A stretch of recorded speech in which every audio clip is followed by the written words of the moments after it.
Dear students, स्वागत है आप सभी का हमारे यूट्यूब चैनल स्टडी विद दुलार में। बच्चों, मुगल वंश में बादशाह अकबर का शासनकाल सबसे अच्छा माना जाता है। बादशाह अकबर संगीत और कला में विशेष रुचि रखते थे। वे संगीत और कला को सम्मान देते थे। उसे महान राजा के रूप में जाना जाता है। उनके दरबार में तानसेन जैसे महान गायक थे जो उनके नवरत्नों में से एक थे। वैसे तो अकबर के साथ बीरबल का नाम हमेशा जुड़ा रहता है, परंतु यहाँ कुछ और ही है। तो आइए हम लोग देखते हैं इस चैप्टर में क्या दिया हुआ है। ये है क्लास 5 का हिंदी बुक, चैप्टर 10 है और इस चैप्टर का नाम है भक्त, कवि और बादशाह। तो इसको जानने के लिए हम लोग यहाँ क्या दिया हुआ है इस चैप्टर में, इस चैप्टर को हम लोगों को पढ़ना पड़ेगा। आइए हम लोग इसको पढ़ के देखते हैं।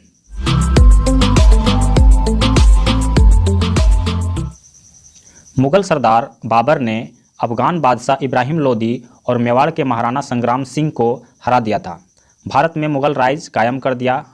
इसके पोते अकबर ने पानीपत के दूसरे युद्ध में हेमचंद्र को हराकर भारत पर दूसरी विजय पा ली थी। यहाँ पे संक्षेप में मुगल काल के बारे में बताया गया है। तो मुगल काल का शुरुआत जो है बाबर से हुआ था और उसने सबसे पहले अफगान में बादशाह इब्राहिम लोदी को हराया था। और उसके बीच में क्या हुआ वो कुछ भी बतलाया नहीं है, ये सब हम लोग हिस्ट्री में पढ़ सकते हैं। और महाराणा संग्राम सिंह को भी हराया था और उसके बाद उसके पोते के बारे में दिया हुआ है। तो उसका पोता जो अकबर है, तो पानीपत की दूसरी लड़ाई में उसने हेमचंद्र को हराया था और दूसरी बार भारत पे विजय प्राप्त कर ली थी। तो पूरे भारत में मुगल साम्राज्य फैल गया था, मुगल साम्राज्य चल रहा था उस समय। मुगल राज प्रबल हो गया। इसने कुछ कवि कलाकारों को आदर दिया, इसका राज मजबूत हुआ, नाम भी हुआ। अकबर जो थे वो संगीत और कला के बहुत बड़े प्रेमी थे, इसीलिए कवि और कलाकारों को वो बहुत सम्मान देते थे। तो इससे उनका राज मजबूत हुआ और उसका नाम भी हुआ। उस समय पूरे देश में भक्त कवि राम और कृष्ण की भक्ति के पद गुनगुना रहे थे। तो पूरे देश में राम और कृष्ण के भक्ति के पद जो है, भक्ति के गीत गाए जाते थे। हताश और पीड़ित जन में एक नया विश्वास जगा रहे थे। ये भक्त कवि काशी, अयोध्या, गोकुल, वृंदावन आदि तीर्थों में रहकर भगवान की लीला का गान कर रहे थे। काशी अयोध्या में तुलसीदास राम का भजन गा रहे थे। गोकुल वृंदावन में कुंभन दास, सूरदास कृष्ण की लीला में तन्मय थे। इन्हें किसी राजा या बादशाह से मतलब नहीं था। ये तो राजाओं के राजा अपने इष्ट देवता के चरणों में समर्पित थे। इनके लिए, इन सब गायकों के लिए, इन सब कवियों के लिए, इनके लिए राजा उनका भगवान ही थे। राम और कृष्ण जो थे, जिनके लीला में वे रमे हुए थे, वही उनके लिए राजा थे, वही बादशाह थे। तो इसीलिए कोई राजा से इन लोगों को कोई मतलब नहीं था। तो उस समय जो है वे लोग कृष्ण की भक्ति कर रहे थे, उनका भजन गा रहे थे, या फिर राम का भजन गा रहे थे। उस समय कुंभन दास और सूरदास श्री कृष्ण के भक्ति पदों को गाते थे और उनके ही गीतों में डूबे रहते थे। उसी प्रकार तुलसीदास श्री राम के भजन गाते थे और उन्हीं की आराधना करते थे। एक बार बादशाह फतेहपुर सीकरी आए। दरबार के एक गायक ने कृष्ण भक्त कवि कुंभन दास का ही पद गा दिया। उस पद को सुनकर अकबर कुंभन दास के दर्शन के लिए ललक उठे। सिपाही पालकी लेकर कुंभन दास के गांव गए। कुंभन दास तो पैदल ही फतेहपुर सीकरी आए। पालकी का आना ठुकरा दिया। बादशाह ने एक नया पद सुनाने का आग्रह किया। कुंभन दास ने गाया।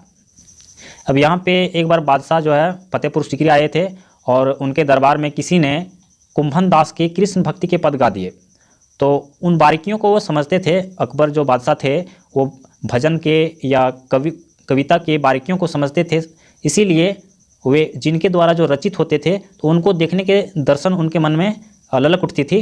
तो ऐसे ही जब कुंभन दास के पंक्तियों को वो सुने तो उनका दर्शन के लिए वो उत्साहित हो गए, मतलब वो चाह रहे थे कि उनसे दर्शन हो जाए।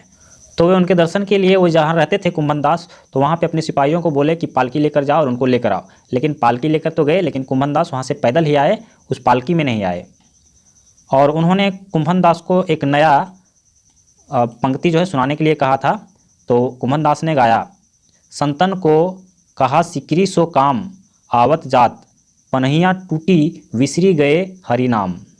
अब यहाँ पे इसका मतलब भी दिया हुआ है, अर्थात संतों को फतेहपुर सीकरी से क्या काम है। उनके जैसा जो संत है तो फतेहपुर सीकरी आना उसके लिए कोई ज़रूरी नहीं है, कोई मायने नहीं रखता है। इसलिए बोल रहा है कि यहाँ क्या काम है, यहाँ वे क्यों भटकते रहेंगे। बादशाह से मिलने दौड़ते हुए क्यों आएंगे, आने जाने से पनही, पनही मतलब यहाँ पे जूता को बतलाया गया है कि आने जाने से जूता टूट जाएगी और हरि नाम भी भूल गए तो यह बहुत बड़ा नुकसान होगा। अब यहाँ पे जैसे बादशाह के पास जो आते थे तो बादशाह उन्हें क्या देंगे, उन्हें कुछ धन ही दे।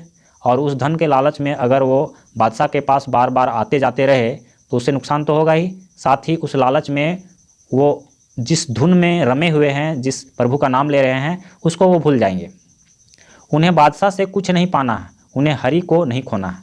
बादशाह से जो कुछ भी मिले, उसके कहने का अर्थ है कि बादशाह से चाहे जो कुछ भी मिले, वहाँ मिलना क्या है, वहाँ सिर्फ धन ही मिल सकता है, लेकिन उसे अभी जो मिल रहा है वो चीज़ उसके लिए कोई मायने नहीं रखेगा, वो चीज़ जो है उसका खो जाएगा। वो लालच में पड़ जाएगा तो धन के लालच में यहाँ से वहाँ भटकते रहेगा, लेकिन उसको हरि नाम जो है, उसका गुण, हरि की भक्ति जो है वो उसका चला जाएगा।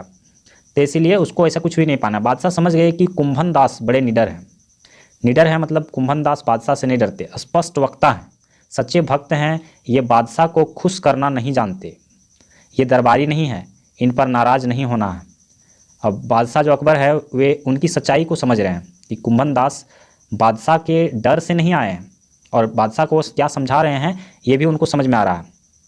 वे उनका दरबारी नहीं बन सकते।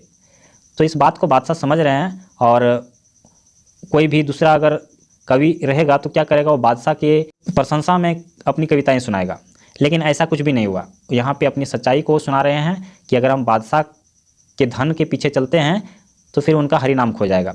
इसीलिए बादशाह जो है समझ गए हैं कि ये लोग दरबारी नहीं हो सकते, हमारे अधीन नहीं हो सकते, इसीलिए इन पर नाराज़ होना हमारे लिए ठीक नहीं है।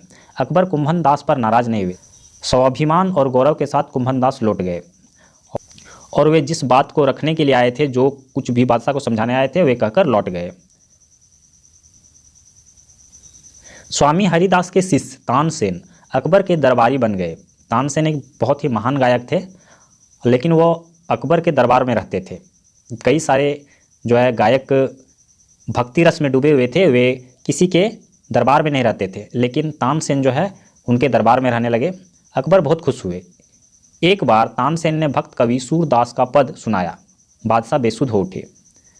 अब इस तरह की वो गायक थे, इतने अच्छे गाते थे, इतने मीठे गाते थे कि उनकी आवाज़ को सुनकर कोई भी बेसुध हो जाता था। तो उसी तरह से बादशाह उनके गायन को सुनकर, उनकी कविता को सुनकर बेसुध हो उठे। वे सूरदास से मिलने मथुरा आ गए।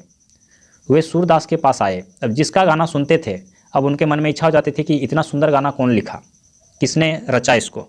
तो उसके मन में इच्छा हो जाती थी कि उस व्यक्ति से मुझे मिलना है, और वे मिलने के लिए चल देते थे। तो सूरदास की कविता जब सुने तो सूरदास से उनको मिलने की इच्छा हो गई, तो वे सूरदास से मिलने के लिए मथुरा आ गए। उनके आग्रह पर सूरदास ने मन रे तू कर माधो से प्रीत नामक भजन गाया। अकबर ने कहा मेरे बारे में भी कुछ गा दें। अब यहाँ पे देखें कि यहाँ अकबर क्या बोल रहा है, मैं भी तो पूरे हिंदुस्तान का बादशाह हूँ, मेरी प्रशंसा में 2 लाइन ही गा दीजिए। इस तरह का बादशाह अकबर सूरदास से कह रहे हैं। तो संत बादशाह के शब्दों पर क्षण भर के लिए ठिठक गए। अब ऐसी बात जब सुने सूरदास तो वो रुक गए और कुछ सोचने लगे। फिर भय मुक्त होकर कवि सूरदास ने गाया, और वे किसी से डरते नहीं थे। इस तरह का यहाँ बतलाया जा रहा है कि निडर थे। हिंदुस्तान के जितने भी कवि गायक थे, स्वच्छंद थे, वे किसी राजा के अधीन नहीं थे, किसी बादशाह के अधीन नहीं थे। और फिर उन्होंने गाया नाहिन रहियो मन में ठोर नंद नंदन अच्छत कैसे आनियो उर और। तो यहाँ पे इसका अर्थ भी दिया हुआ है, यानी कि जो लाइन गाए उसका अर्थ है, हे बादशाह मेरे मन में अब दूसरों की प्रशंसा के लिए स्थान नहीं रह गया। नंद नंदन कृष्ण के रहते किसी दूसरे को इस हृदय में स्थान कैसे मिल सकता है। भक्त की वाणी बादशाह की तारीफ करने में असमर्थ है। अब यहाँ पे उनके मन में जो आया वो बात तो उनको अपने कवि पंक्ति के रूप में बोल दिए, और बादशाह अकबर को चुप रह जाना पड़ा कि वे समझते थे हिंदुस्तान के जो कवि होते हैं वो स्वच्छंद होते हैं, किसी के अधीन नहीं हो सकते। एक भक्त कवि ने बादशाह का जय घोष नहीं किया। एक भक्त है, श्री कृष्ण का भक्त है और कवि भी है, इसीलिए कहा गया है एक भक्त कवि ने बादशाह का जय घोष नहीं किया। मतलब उनका जो है वो प्रशंसा नहीं किए, क्योंकि अगर प्रशंसा करते तो झूठी प्रशंसा होती, क्योंकि उनमें, उनके हृदय में उनके प्रति वैसा कोई जगह ही नहीं था। इसीलिए वो बोले कि श्री कृष्ण के रहते मैं किसी की प्रशंसा नहीं कर सकता। चापलूसी नहीं की, वो सच्चे जो उनके हृदय में जो बात आई वो सामने रख दिए। बादशाह अकबर समझ गए कि इस देश में बहुत से लोग हैं जो उनके आगे सिर झुका नहीं सकते, उन्हें सिर झुकाकर लौट आना पड़ा। अब यहाँ पे समझ में आ ही रहा है कि उनके सामने बादशाह झुक जाए, लेकिन बादशाह के सामने वे झुकने वाले नहीं हैं। एक बार अकबर ने तानसेन से पूछा कि उसने इतना सुरीला गाना किससे सीखा है। तानसेन ने उत्तर दिया कि वृंदावन में रहने वाले स्वामी हरिदास से सीखा है। अब इस तरह का जब तानसेन उनके दरबार में रहते थे तो उनसे पूछ लिया कि आप इतना सुंदर जो गाते हैं कौन सिखाया आपको, आपके गुरु कौन हैं? तो फिर वो बतलाएं कि स्वामी हरिदास जो वृंदावन में रहते हैं वही मेरे गुरु हैं। यह सुनकर अकबर ने कहा कि एक बार अपने गुरु से गीत सुनाओ, कि जब तुम इतना सुरीला गाते हो तो तुम्हारे गुरु हैं, इसका मतलब है कि वो कितना सुंदर गाते होंगे, कितना सुरीला गाते होंगे, इसीलिए अपने गुरु से एक बार मुझे गीत सुनाओ। तानसेन ने जवाब दिया कि अगर वे वृंदावन चलें तो उनका गाना सुनने को मिल सकता है। बादशाह अकबर तानसेन के साथ वृंदावन गए। तो अकबर समझते थे कि कोई भी कवि को हम बुला लें और वो आ जाए, ऐसा कुछ होने वाला नहीं है। अगर मुझे सुनना है तो मुझे खुद उनके पास जाना पड़ेगा।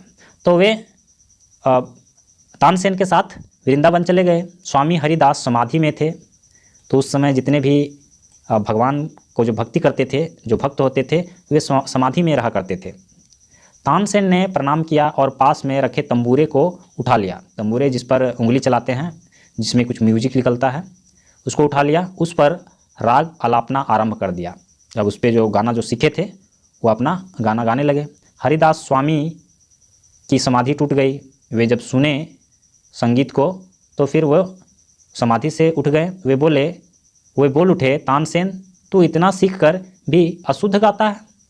और जब उनको अशुद्ध गाना सुनाई दिया, कुछ गलत सुनाई दिया, तब फिर वो बोल उठे कि इतना तुम संगीत सीख चुके हो फिर भी गलत गा रहे हो। तानसेन ने सिर झुकाकर निवेदन किया, गुरुदेव भूल गया हूँ, कृपया एक बार बता दें।